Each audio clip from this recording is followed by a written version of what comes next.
So this time I'm going to do another iCraft kit, and this one is called the Invitation Scrapbook.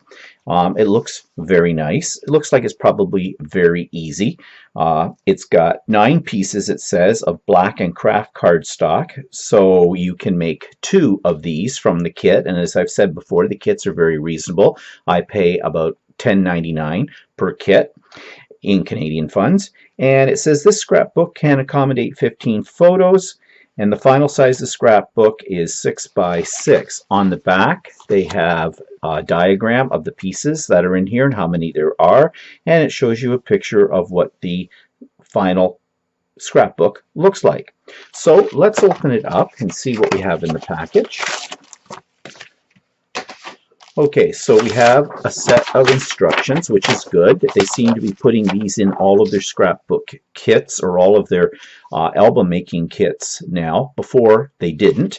And so it says this kit contains 9 parts of craft and black paper each, and they have a picture of the pieces and they have them labeled. And then they show you how to put it together, and at a quick glance at this, it looks like it's fairly straightforward.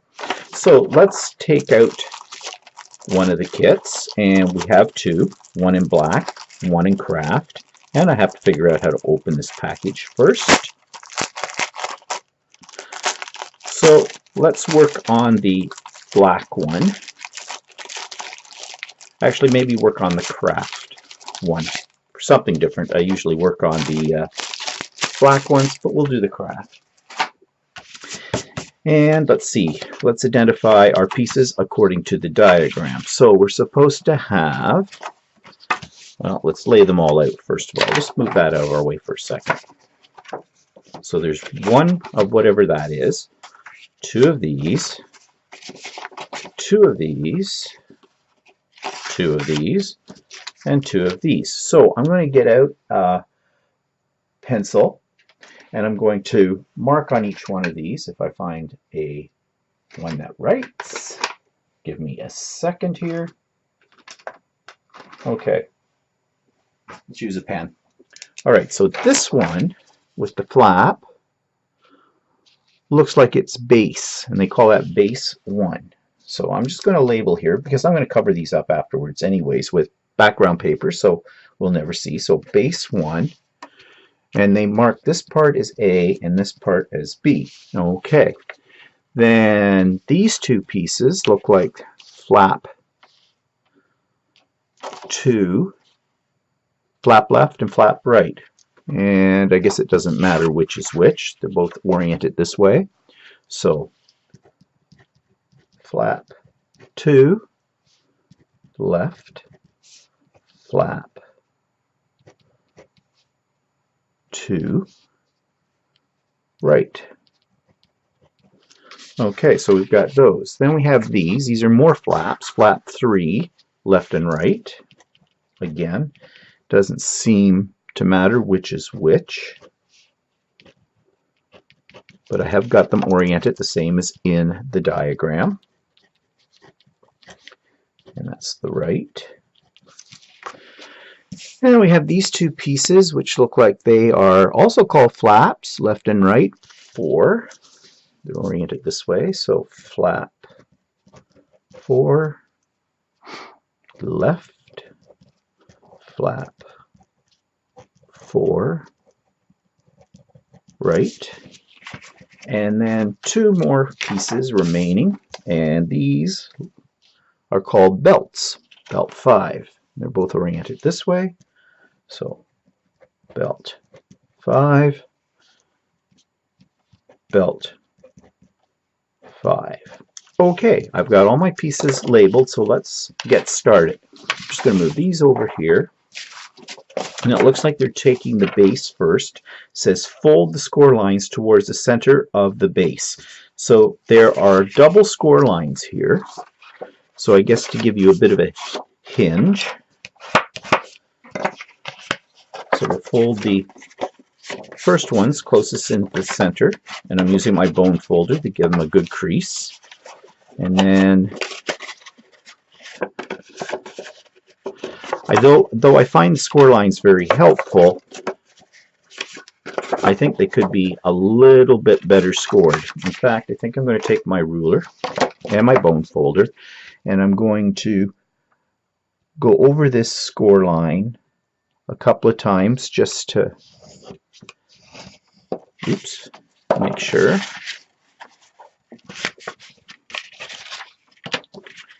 And I'm going to do the same with this one.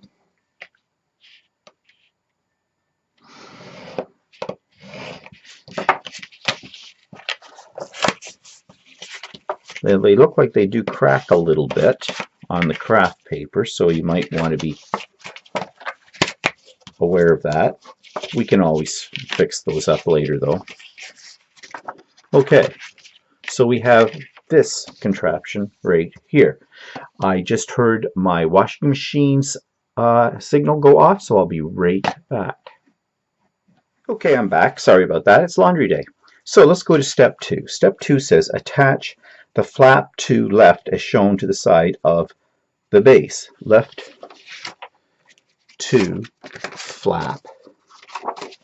Okay, there's our left to flap, and it says attach the flap left as shown to the side of A of base. Okay, we marked A. There's A. There, so this has score lines, so I guess we better fold these first.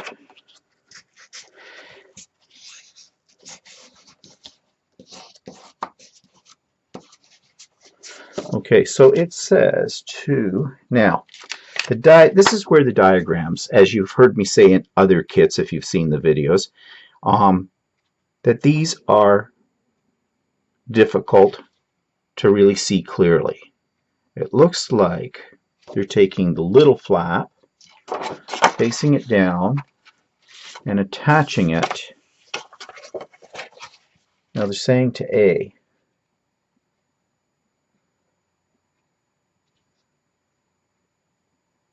Okay, I'm just looking ahead in the instructions. After flap 3, left on flap 2 on the pasting margin of flap 2. They really need to have this. These come from India, and the people that write these do not understand English grammar very well, and I find them sometimes very confusing. That's one reason why I make these videos, so you can see how to do them. And it looks like they're putting them right in here in the gutter. I would say that's what they're doing, and it's going that way. So I need some double-sided tape, and to get out the right size.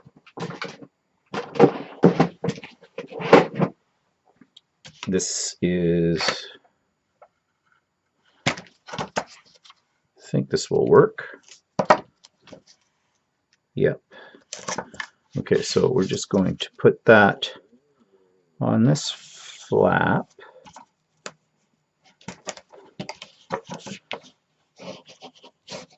Varnish it well, and take off the protective layer. And we're going to adhere it right in here. So probably easier to do it from this orientation. So A is down here. This is the gutter. This is the little adjoining flap. And I'm just going to place it. Actually, what I'm going to do is fold it kind of under and try to line it up with the edges and the fold.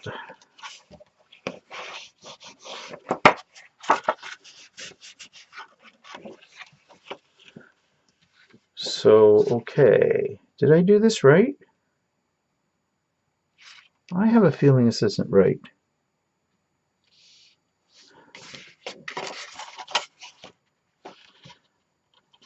If that's the outside, then there'll be another one. Yeah, okay, that's probably got it. Okay, so it says after flap 3 left on flap 2 on the pasting margin of flap 2. Okay, flap 3. That's flap 4. Flap 3 is this one, and it wants left one. on flap 2. Okay, they're showing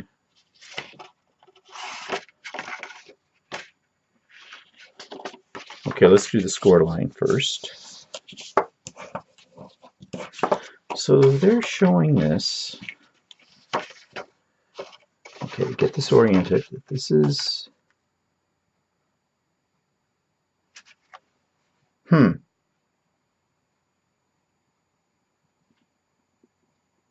I am not sure. Let's take a look at the box. Just see, it shows it open. So there's a flap. I think it's this one that's hinged.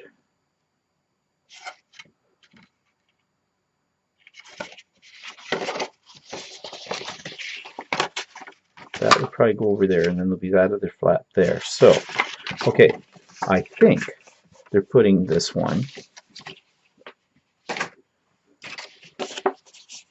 and it says on the pasting margin of flap 2. So this must be the pasting margin. So I would say this one goes right on top of there. Okay, I think that's right. All right, get out some tape.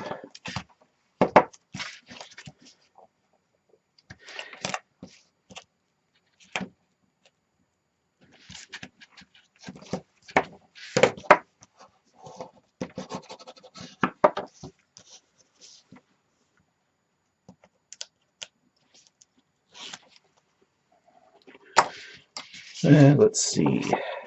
See, what I'm doing is, this is the sticky side. I'm folding it up in here and putting it on this edge so I have a straight edge, and I'm lining it up with the crease or the score line on the first flap we put in. Of course, that's the right flap. I don't think it matters. I think I put the wrong one, but they all go the same way. So, okay, so I'm lining it up.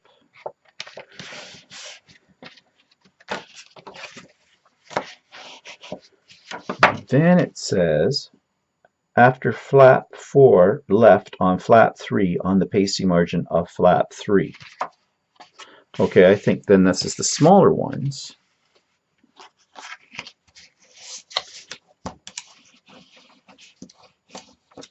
And I think they just go right there. So this would all close up like that and like that. Okay, that's my theory, and I'm sticking to it. So,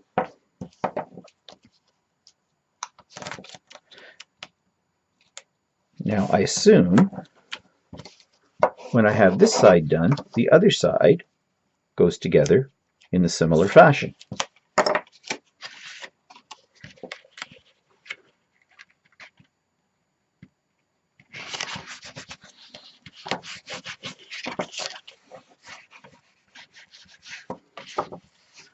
Okay, so when you close it, that one, that goes under, that goes over, that goes that way.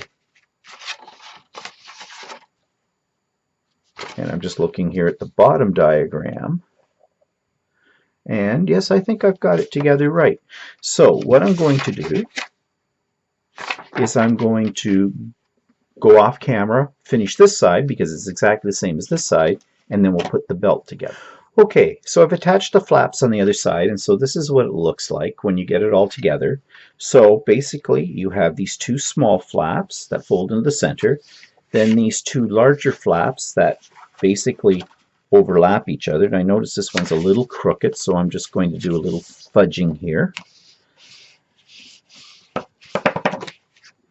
And then this flap goes in and down, in and down. Oops, I've got a little problem here. Sometimes what you have to do is you have to do a little refolding if you get a little off center. And I am a little off center, but it's not a problem. This one's a little off too. So there we go.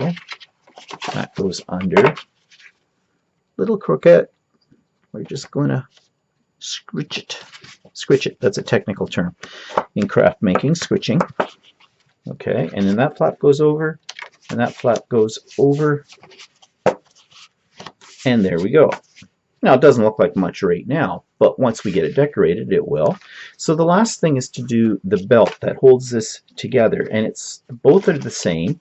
They have these sort of cut off cornered ends, and they have a double score line, one this way and one this way. I've already kind of scored these or folded them off camera.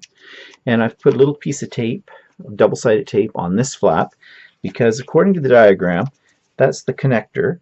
And you want to connect it only at the first fold or first score, because what it does is give us a little wiggle room for expansion. So let's take the tape off and line this up. And I got a little bit of extra tape here. My tape was a little wider, so I'm just going to curl that under. Just line it up with the edge. Hope you can see what I'm doing here. I'm just lining it up on the edge here and opening it up. There's my join. And so you can see what it does is you have this little rectangular piece here, and then I assume you have to put, yes, and that's what they're showing. So I'll put a little tape on this piece here. That's interesting.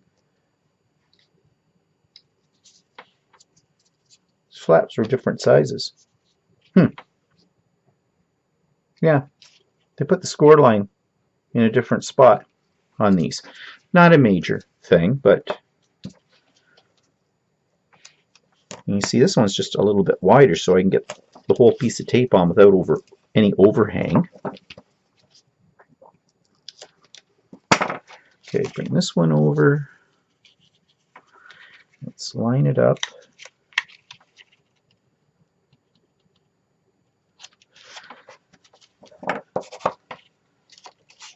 And so, there you go, you've got your little band. And the idea of that is it goes over the top of this. And right now it's a little loose, but as you get more things in here, this will expand out. I don't have a lot of expansion room, but yeah, once we get things in it, decorate it, it'll be better, I think. So that's the basic assembly of the Invitation Scrapbook album by iCraft, and in our next segment we'll talk about background papers. So now I have finished putting all my background papers onto the Invitation Scrapbook album, and I want to show you the cardstock that I used for this. It's one I've had for a very long time. It's called, I don't know what it's called. It's by a company called Momenta. It just says cardstock. And it had quite a variety of papers that are very nice. I've had this for many, many years, and I've never cracked it open until now. But this is the paper series that I used. So here's the album with all the background papers. Now, I didn't take any time or do any video showing you how I glued these down and cut them out, because I think that's pretty much a known method. I did use my Cricut again to format the sizes of the page coverings that I needed, and stuck them all down with double-sided tape. And I also went around the edges with some ink. I used sort of a vintage yellowy color, just very subtle, and I'll show you what it looks like inside. Now, one thing I don't like about this album is this band that they have to hold it all together, and I may change that later on when I do the final embellishing. I might do it more of as a ribbon kind of thing, because I just don't like the way it sits. So let's slip this off, and you can see that I did do the craft cardstock when I first put this album together in the last segment, but I went over to the black one because I just like the looks of the black around the pages better. So here they all are, and very straightforward. As I said, I used double-sided tape to stick these down. You could use wet glue. Wet glue will give you a little bit more wiggle time, but I use the double-sided tape. And yeah, I like using a paper collection because all the papers coordinate, so I don't really have to think about it. But here's what the final result is. Now, there's lots of room on here for embellishing and for adding some pockets and little mini albums that could be tucked inside here. I'm not sure what I'm going to do yet. I'll have to look at it, think about it, look in my stash and see what I have, and then go from there. And that will be in the next section of this video. So stay tuned for that. So now I'm going to embellish this album, and I've pulled out of my stash a bunch of Christmas related pieces. I've got some tags, I've got some cards, I've got some wooden kind of, or cardstock kind of push outs or press outs, whatever you want to call them. And I've even got some slides. There's a blast from the past. And I'm just sort of in a Christmas mood, so I thought I might change this album into a sort of a Christmas album. Now, the background papers that I picked for this are not Christmas, but I think they're neutral enough that once I get various elements onto the pages, it'll look fine. So that's what I'm going to do. So I'm going to sort through this pile, start putting it all together, and I'll be back when I have it done. So I have finished embellishing my album, and as I said, I was doing it as a Christmas theme. I didn't put a lot of thought into where the elements were going to go. I just looked at my stash, and whatever grabbed my attention, I stuck down. Now, one thing I found with this, and I have found this with a lot of the iCraft albums, they really are not big enough for a lot of 3D embellishments. And in this one, I tried to keep things pretty flat. But I did use a few 3D embellishments in it, and as you can see, this album is bowing. So the belly band that came with the kit is not going to work with this. So what I did was I found in my stash a piece of scrap red ribbon, and I simply glued it using Gorilla Glue, and throughout the embellishing process of this album, I use Gorilla Glue. It's my go-to glue now. It's not a cheap glue, and you don't get a lot in a bottle, but a little goes a long way, and it holds everything from wood, metal, paper, the whole bit, and dries fairly quickly. The only problem you have is sometimes you get it on your fingers and they start to stick to your elements, but it is a great glue for holding things down, especially things that are going to have a lot of wear and tear on them, like a ribbon. So I did glue the ribbon down onto the back of the album, and then just to give it extra reinforcement and to decorate the back, I added one of these card elements that were in my stash. Now, this will spring open. Warn you of that right now. So let's just undo the ribbon. And you can see on the cover pieces, and yes, they are bowing, but I think that gives a little bit of character. If you don't like that, then definitely don't use any 3D embellishments in the iCraft albums because they can't handle it.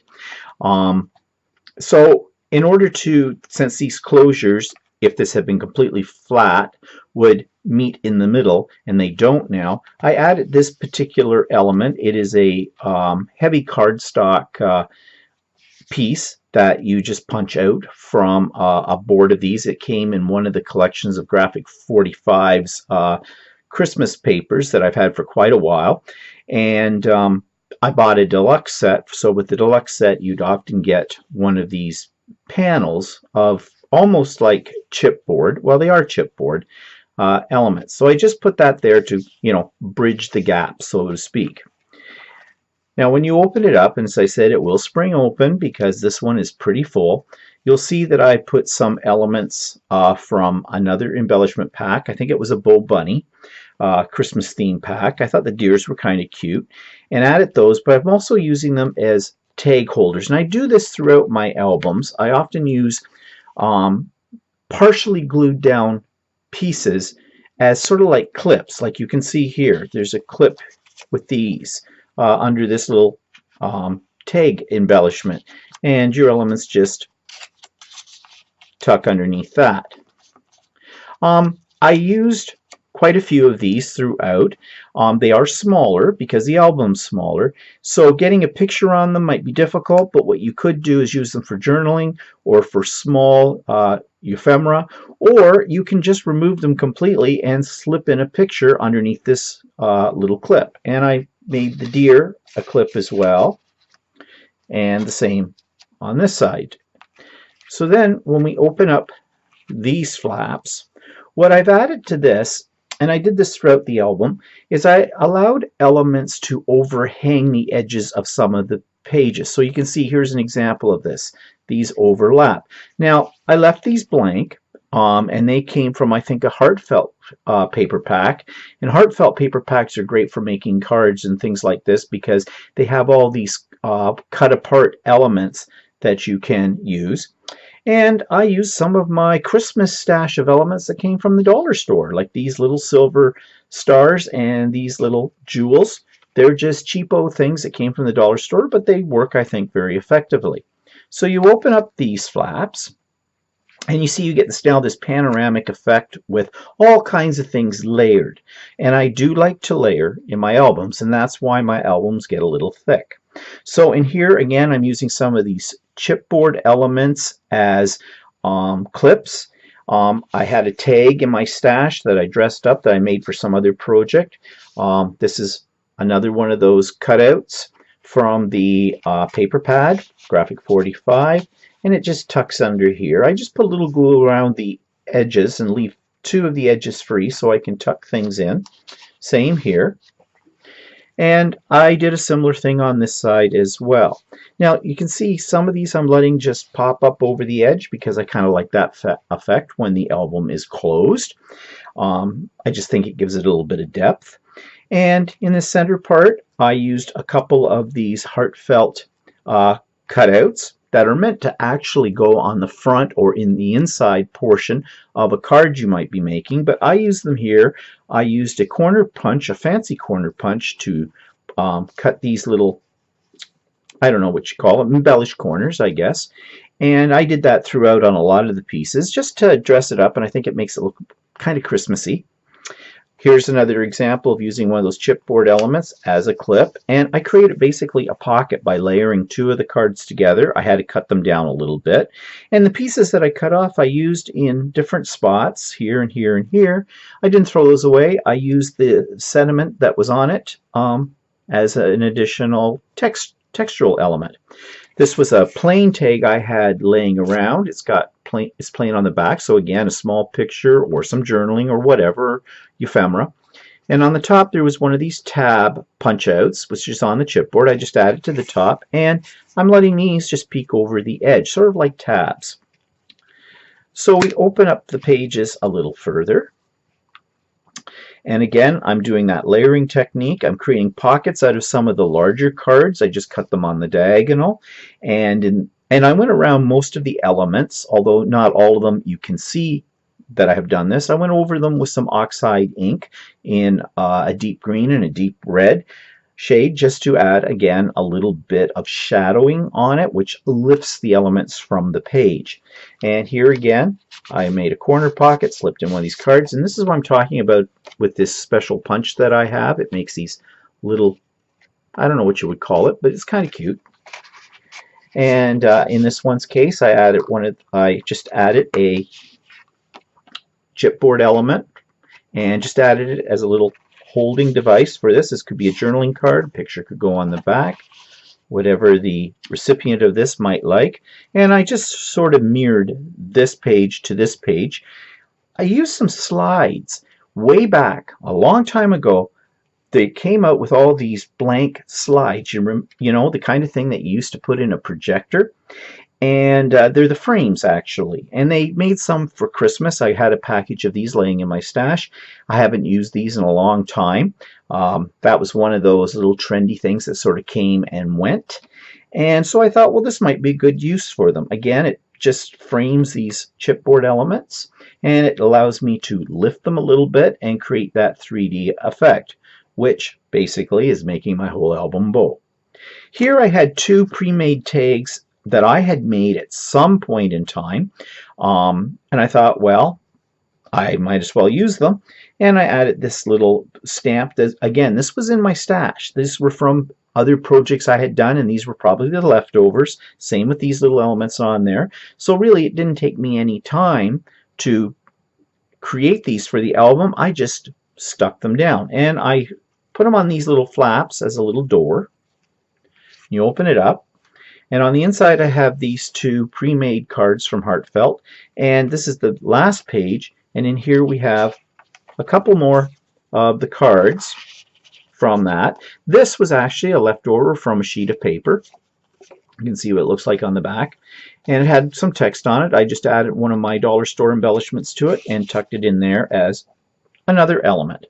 So really, from start to finish in terms of the embellishing of this, once I had located my stash of elements, and again, I didn't spend a lot of time picking out particular ones. You could, that's up to you, but I wanted to do this pretty fast, get it done for the video, so you could see what this iCraft Invitation Scrapbook album might look like once it's finished. Now there's so much more that could be done here as well, as I'm sure you're aware. But as I said, I want to get it done quickly, and I did. It took me about an hour and a half to get all these elements down into the album. Now, that's where the Gorilla Glue comes in very, very handy, because it does dry very fast, and it grabs. You'll notice that I kind of put my bow here, what I'm making, I wrapped it around about 3 times instead of standard 2, because that just allows you not to have an extra finger, maybe. As I say that, I'm struggling for tying your bow. I am not the world's best bow tyer, as you can figure out here. So here we go. So there's my bow, such as it is. And I just leave the tails long on the album. So there we go. I have completed the Invitation Scrapbook album by iCraft, and I'm ready to move on to another iCraft kit.